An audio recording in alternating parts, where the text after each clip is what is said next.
आदरणीय बंधु माताओं व मेरी प्यारी बहनों, राधे राधे। आपका हमारी YouTube चैनल पर बहुत बहुत स्वागत है। बंधुओं, आज हम इस वीडियो में कार्तिक माह में सुनी जाने वाली पोपा बाई की कहानी सुनेंगे। बंधुओं, कार्तिक माह में जो धर्मराज जी की कहानी सुनते हैं उन्हें पोपा बाई की कहानी भी जरूर सुननी चाहिए। धर्मराज जी ने पोपा बाई को अपनी बहन बनाकर स्वर्ग के प्रथम द्वार का राज दिया था। कथा कहानी सुनने के बाद यदि आप हमारे चैनल पर नए हैं तो कृपया हमारे चैनल को सब्सक्राइब करें, बेल आइकन को प्रेस करें ताकि हमारी वीडियो की नोटिफिकेशन सबसे पहले आप तक पहुंचे। वीडियो को शेयर व लाइक भी जरूर करें। एक गांव में पोपा बाई नाम की एक लड़की अपने भाई और भाभी के साथ रहती थी। पोपा बाई हर समय भगवान श्री हरि की भक्ति में रहती, जप तप व्रत नियम पूर्वक करती। वे अपने जीवन को बड़े ही सरल और सादे ढंग से व्यतीत करती थी। उसके जप तप व्रत को देखकर उसके भाई भाभी ने उसे ऐसा करने से रोका और कहा, पोपा, अब हम तुम्हारा विवाह करना चाहते हैं। यदि तुम इसी प्रकार भक्ति जप तप में लगी रहोगी तो गृहस्थ की जिम्मेदारी कैसे उठाओगी? ये सब सुनकर पोपा बाई ने अपने भाई भाभी से कहा कि वह विवाह नहीं करेगी, वह हमेशा प्रभु भक्ति में रहेगी और इसके लिए वह घर छोड़कर गांव से बाहर जाकर रहेगी। पोपा बाई के इस फैसले पर उसके भाई ने गांव के बाहर उसे एक झोपड़ी बनवाकर दे दी, जिसमें रहकर पोपा बाई नियम पूर्वक जप तप करते हुए अपना जीवन व्यतीत करने लगी। गांव वाले उसके पास अपनी गाय बकरी चराने के लिए भेज देते थे। गांव वालों का यह कार्य कर इसके बदले में पोपा बाई उनसे भोजन लेती थी। एक दिन उसी नगर का राजा शिकार खेलते हुए थक हार कर पानी की तलाश में वहां पहुंच गया जहां पोपा बाई रहती थी।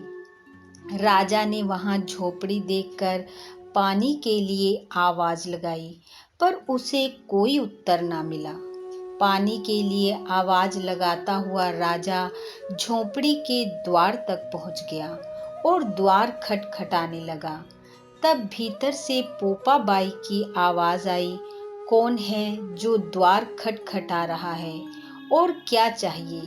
भीतर से आती हुई मधुर आवाज को सुनकर राजा उसे देखने को आतुर हो उठा।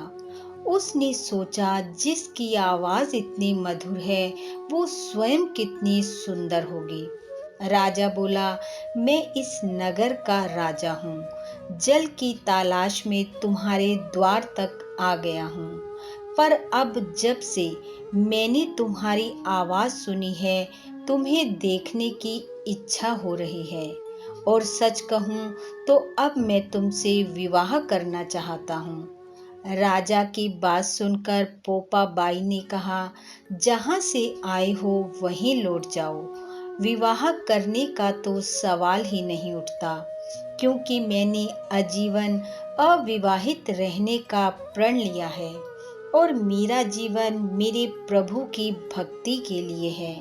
लेकिन राजा पर पोपा बाई की बातों का कोई असर नहीं हुआ और उसने जबरदस्ती पोपा बाई को उठा लिया और अपने महल की ओर चल पड़ा।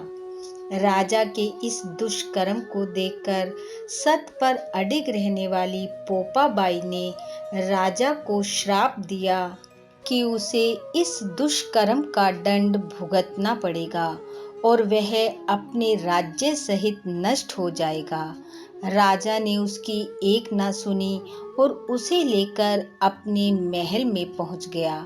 महल में पहुंचने पर जब अन्य रानियों ने पोपाबाई को देखा तो राजा से कहा, ये आप किसे ले आए हैं? यह बहुत ही नेम धर्म जप तप व्रत करने वाली, सदा सत्य पर रहने वाली पोपाबाई है। यह आपके विनाश का कारण बन सकती है। अन्य रानियों के कहने पर जब राजा पोपाबाई को छोड़ने वापस जा रहा था तो रास्ते में पाप की नदी आई, जिसमें राजा डूब गया और पोपाबाई ने स्वयं अपने शरीर का अंत कर लिया। मृत्यु के बाद जब पोपाबाई धर्मराज जी के पास पहुंची तो धर्मराज ने पोपाबाई का बहुत सम्मान किया और कहा, तुम सत्य और धर्म पर रहने वाली हो। तुमने श्री हरि की भक्ति पूरे भाव से की है, लेकिन फिर भी मैं तुमको बैकुंठ का वास नहीं दे सकता, क्योंकि तुमने विधना के अनुसार नहीं बल्कि अपनी इच्छा से प्राणों का त्याग किया है, जो कि उचित नहीं है। फिर धर्मराज बोले, लेकिन मैं तुम्हारे जप तप व्रत नियम व सत्य के कारण तुम पर प्रसन्न हूँ, इसलिए तुम आज से मेरी बहन हो और मैं तुम्हें स्वर्ग के पहले द्वार का राज देता हूँ। मृत्यु के पश्चात जो भी प्राणी स्वर्ग में आएगा उसे पहले तुम्हारे द्वार से होकर मुझ तक आना होगा। इस प्रकार धर्मराज जी ने पोपाबाई को स्वर्ग के पहले द्वार का राज दे दिया। एक बार मृत्यु लोक में रहने वाले सेठ सेठानी, जो कि बहुत ही धर्म कर्म किया करते थे, मृत्यु को प्राप्त हुए। मृत्यु के पश्चात जब वह अपने कर्म के अनुसार स्वर्ग के पहले द्वार पर पहुँचे तो देखा द्वार बंद पड़ा है। बंद द्वार देखकर उन्होंने धर्मराज जी से प्रार्थना की कि द्वार खोला जाए। तब धर्मराज ने कहा, इस द्वार पर मेरी बहन पोपाबाई का राज है। तुमने अपने जीवन काल में सब नेम धर्म किए, लेकिन पोपाबाई का कुछ नहीं किया, इसलिए तुम्हारे लिए यह द्वार बंद है। सेठ सेठानी बोले, हम पोपाबाई को नहीं जानते। तब धर्मराज जी ने उन्हें पोपाबाई के बारे में बताया और कहा, मैं तुम्हें वापस मृत्यु लोक में भेजता हूँ। वहाँ जाकर 7 दिन तक मेरी कहानी के साथ पोपाबाई की कहानी सुनना। फिर खोपरे की पाली में राई भरकर पोपाबाई के नाम के 5 वस्त्र दक्षिणा सहित रखकर ब्राह्मण को दान देना और कहना, राज है पोपाबाई का, लेखा लेगी राई राई का। ऐसा कहकर धर्मराज जी ने सेठ सेठानी को फिर से मृत्यु लोक में भेजा, जहां उन्होंने 7 दिन तक पोपाबाई की कहानी सुनकर उद्यापन किया और फिर से स्वर्ग लोक को पाया।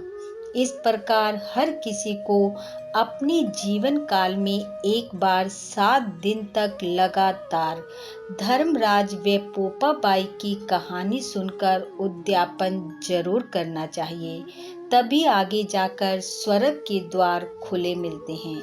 हे धर्मराज जी, जैसा आपने सेठ सेठानी को स्वर्ग दिया वैसा सबको देना। इस कथा कहानी को सुनने वाले सुनाने वाले सबके दुख संकट दूर करना, स्वर्ग देना, इन्हीं शुभकामनाओं के साथ आप सबका बहुत बहुत धन्यवाद। राधे राधे।